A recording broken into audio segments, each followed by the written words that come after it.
Good evening. Thanks for staying with us for CBS 6 News at 5:30. I'm Cody Holyoke. And I'm Liz Bishop. At 8 o'clock tonight, President Obama is expected to announce taking executive action on immigration reform. Yeah, it's an issue that really hasn't been addressed by major legislation in nearly 30 years. Our Kimberly Howard joins us now. And Kimberly, from what we're hearing, the president is vowing to go this one alone. That's right. And while the details of his plan won't be made public until his address, we're expecting his measure to clear the way for roughly 5 million illegal immigrants to get work permits. The plan could also protect the parents of U.S. citizens and permanent residents from deportation. As you can imagine, not everyone is on board.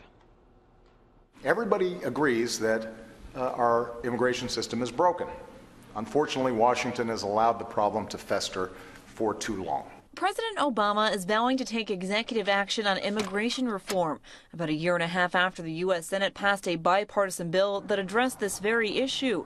The bill looked to secure the borders, provide a pathway to citizenship for undocumented immigrants, and reduce the deficit by nearly $1 trillion, but it was never called to the House floor. I'm convinced that a majority of our members, in a bipartisan fashion, would support the measure.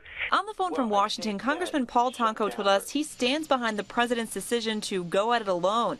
He says it isn't the first time a president has made that decision. There have been many times that President Ronald Reagan and President George Herbert Walker Bush acted unilaterally on immigration to extend relief to individuals who are not covered. Still, many Republicans on Capitol Hill aren't happy the president is bypassing Congress. There's been talk of a retaliatory government shutdown and passing laws that would counter the president's executive action when the GOP takes over both chambers next year. If he wants to go off on his own, there are things that he's just not going to get. While most Democrats aren't faulting the president for using his executive power, some are still hoping Congress can be a part of the process. Tonko says immigration reform affects everyone across the country, including the tech industry, the medical field, and the farm community here in upstate. We believe there needs to be a long-term approach. It can't just be a Band-Aid to deal with the immigration crisis in this country. And ultimately, that's going to have to come through congressional action.